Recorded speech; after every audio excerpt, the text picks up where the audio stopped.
लेकिन क्या घरेलू बाजार इसकी गिरफ्त में ज़्यादा आएंगे? क्या ये 3 दिनी गिरावट अभी आगे और बढ़ेगी या फिर यहाँ पर ब्रेक लगता हुआ दिखाई देगा? और आपको मौजूदा स्तरों पर बाजार में करना क्या चाहिए, इस बारे में बातचीत करने के लिए हमारे साथ जुड़ गए हैं हेलियस कैपिटल के दिनशा ईरानी। दिनशा सर, बहुत शुक्रिया आपका समय देने के लिए। स्वागत है आपका टीना स्वदेश पर। सर, लगातार 3 दिन से प्रेशर हम देख रहे हैं और थोड़े से नेगेटिव खबरें फिर से अमेरिका वाली हावी होती दिख रही हैं। आपसे ये जानना चाहेंगे कि अब चूंकि बजट सामने है, रिजल्ट सीजन की शुरुआत हो जाएगी सोमवार से, तो बाजार अब रिएक्शन किस पर देगा आगे से? अगर हम सोमवार से बात करें तो वो डोमेस्टिक ट्रिगर्स पर रिएक्शन देगा, बजट को लेकर एंटिसिपेट कर कुछ रिएक्शन देगा, या फिर ग्लोबल चीजें अभी परेशान करती रहेंगी? जी, धन्यवाद आपका शो पर बुलाने के लिए। लेकिन ये देखिए कि आप पहली चीज तो इंडिया स्टैंड लोन परफॉर्म नहीं कर सकता है, वो ग्लोबली टाइम करना ही पड़ेगा उसको। तो आपको ओवरऑल एक हद तक इंडिया आउट परफॉर्म करता रहेगा। जो आपने देखा लास्ट ईयर, आपने देखा कि इंडिया प्रॉब्ली नवंबर तक, अक्टूबर नवंबर तक तो बहुत ही बढ़िया किया, उसके बाद में थोड़ा ढीला हो गया बीच में। लेकिन यही है कि एक हद तक हो सकता है, उसके बियॉन्ड आपको ग्लोबल ट्रेंड देखने पड़ेंगे। दूसरा आप देखिए डोमेस्टिक मार्केट का, जो 2023 में हमारी एंट्री हुई मार्केट की, वो एक तो हिस्टोरिक हाई लेवल्स पे हुई, दूसरा वैल्यूएशंस भी हाई थे, और तीसरा इंटरेस्ट रेट गिरते हुए दिख नहीं रहे हैं अभी। पहले एटलीस्ट पहले हाफ में ऑफ दिस ईयर ऐसा लगता है कि इंटरेस्ट रेट ऊपर ही रहेंगे, या तो चढ़ते रहेंगे या फ्लैटिश हो जाएंगे और वहीं पे रुके रहेंगे। तो ये जो होता है कॉम्बिनेशन, ये बाजार के लिए इतना अच्छा नहीं लगता है, मतलब थोड़ा थोड़ा कंफर्ट नहीं होता है। और दूसरा आप डोमेस्टिक लेवल पे भी देखें तो हमारे वैल्यूएशन जो दूसरे रीजन को लेके हैं वो काफी स्ट्रेच लग रहे हैं आज की तारीख में। आपने देखा कि चाइना में इनफैक्ट नवंबर से काफी बड़ी रैली आ गई, यूरोप में भी रैली आ गई, लेकिन इंडिया में बाजार गिर ही गया। क्योंकि ये जो इंटरनेशनल फ्लोज होते हैं वो एक्चुअली बाजार के वैल्यूएशन काफी हद तक देखते हैं, और उससे उन्होंने यही देखा कि यूरोप में वैल्यूएशन कम हो गया है, चाइना में काफी गिर गया है, तो इसलिए पैसा थोड़ा मूव आउट हो गया। और आपने देखा भी है रिसेंट 2-3 दिनों में काफी बड़ी बिचवाली आई है एफआई के फ्रंट पे इंडिया में। तो हमें तो यही लग रहा है कि पहले 6 महीने, आपने बोला मंडे से क्या लगता है, लेकिन हमें ये शॉर्ट टर्म में तो हम व्यू लेते नहीं है, लेकिन हमें ये लगता है कि पहले 6 महीने इंडिया काफी टेस्ट होगा। एक टाइम करेक्शन सा हम लोग सोच रहे थे कि बिल्ड इन होगा, मतलब ±5% बैंक में इंडिया घूम सकता है।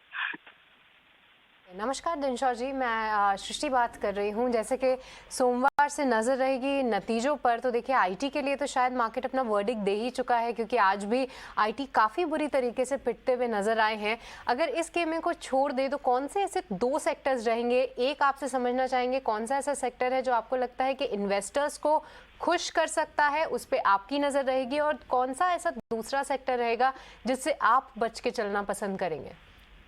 जी, एक सेक्टर जो बहुत ही खुश कर सकता है इन्वेस्टर्स को, वो तो ऑब्वियस है, वो बैंकिंग सेक्टर रहेगा। क्योंकि वहां पे आपने देख लिया है कि जैसे ही फॉरवर्ड एस्टिमेट जो बैंकों ने दिए हैं, काफी अच्छे नंबर दिए हैं वहां पे। इसलिए हमें यही लगता है कि बैंकिंग सेक्टर तो अच्छा ही करेगा। दूसरा आपने बोला कौन से अवॉइडेबल है, ऑल सेक्टर्स जहाँ पे वैल्यूएशन स्ट्रेस्ड है, मतलब 60-70 टाइम के वैल्यूएशन। जैसे आपने देखा एक स्टॉक जो आपने कल देखा जो गिरते हुए, जो आज भी गिरा हुआ है, बजाज फाइनेंस, वहां पे जैसे ही स्ट्रेस पहले से ये सेक्टर स्ट्रेस था, सॉरी वैल्यूएशन स्ट्रेस था, लेकिन जैसे ही थोड़ा भी उन्होंने रिजल्ट ढंग के थे लेकिन इतने अच्छे भी नहीं थे, तो वो आई थिंक डिसअपॉइंटमेंट आपको बिल्ड इन करके चलना पड़ेगा। तो वो सारे सेक्टर्स अवॉइडेबल हैं। कंज्यूमर स्पेस में तो काफी ऐसे स्टॉक्स हैं जहाँ पे वैल्यूएशन काफी स्ट्रेस्ड है, पेंट सेक्टर में स्ट्रेस्ड है, तो जहां आपको प्रॉब्ली रिजल्ट इधर ढंग के नहीं दिखेंगे। और ओवरऑल भी आप देखें तो रिजल्ट इतने अच्छे नहीं दिखते हैं, बिकॉज कंजम्पशन स्पेस में भी जो आपने फॉरवर्ड एस्टिमेट देखे हैं सब कंपनी जो रिलीज किए आपने, वहां पे रूरल में अभी भी प्रेशर दिख रहा है, तो उसके चलते वहां पे भी ज्यादा आपको एक्साइटमेंट नहीं दिखेगी। तो ये सब है। दिनशा सर, एक और चीज की बात करना चाहेंगे। देखिए फार्मा ने काफी ज्यादा निराश किया है। इनफैक्ट 2021 के सेकेंड हाफ से लेकर 2022 पूरा खराब गया।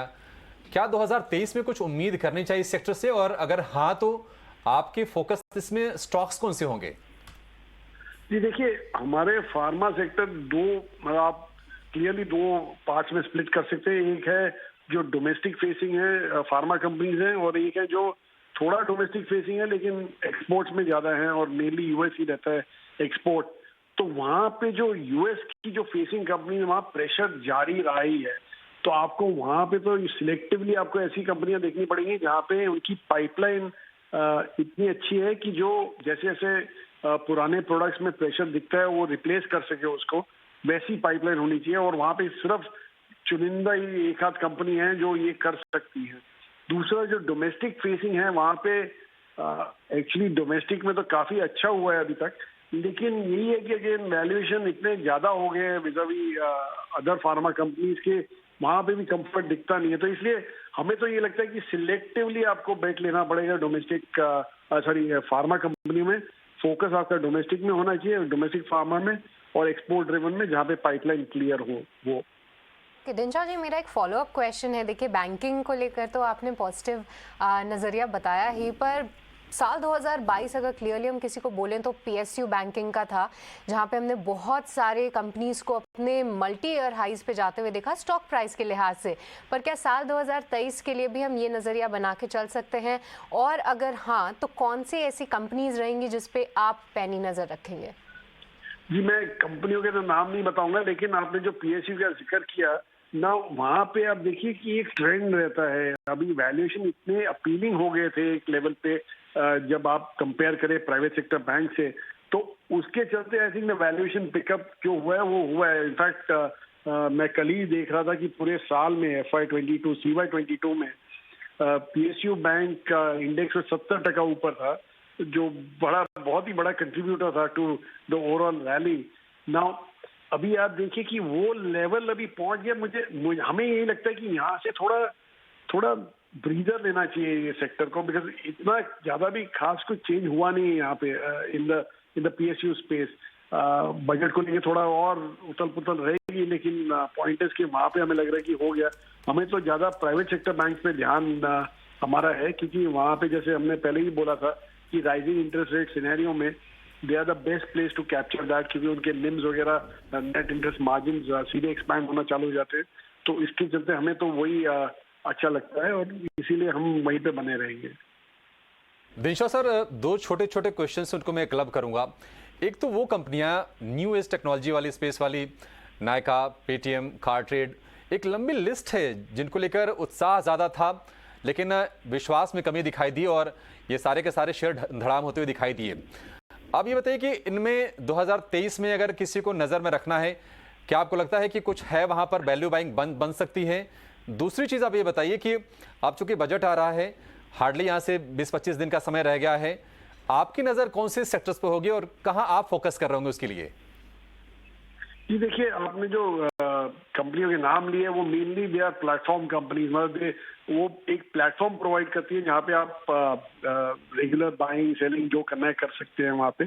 तो वैसी कंपनियां अगर जो आप देखें तो क्या नॉर्मली क्या होता है प्लेटफॉर्म कंपनी में, तीन चीजें मेन होती है कि एक तो कि ये जो प्लेटफॉर्म जो प्रोवाइड कर रहे हैं वो इजीली रेप्लिकेबल है कि नहीं, दूसरा can they attract mass consumers, और अगर जो मास कंज्यूमर्स हैं तो can they monetise these mass consumers. अगर जो ये तीन सवाल आप अगर जवाब दे सके ठीक से तो you can look at these companies. तो इसके बेसिस पे काफी कंपनियां रिजेक्ट हो जाती है, बिकॉज रिप्लेसेबल होता है मॉडल।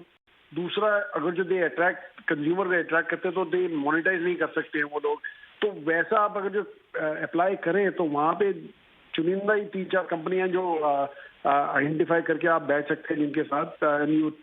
और इंडिया का तो ग्रोथ इतना अच्छा होता है, मतलब medium term to long term में इतना एक्सपेक्टेड है कि ये यहाँ पे you can very clearly know कि these guys will benefit in the future. तो ये कंपनी आप साइड में रखिए। दूसरा, आपने बोला बजट को लेके, आई थिंक बजट को लेके एक चीज जो है जो हमें कंसर्न है आज की तारीख में, वो कैपिटल गेन्स पे आता है। सेक्टर तो हमने अभी तक आइडेंटिफाई कुछ किए नहीं है, बट मेनली केपेक्स प्ले ही होते हैं नॉर्मली यहाँ पे।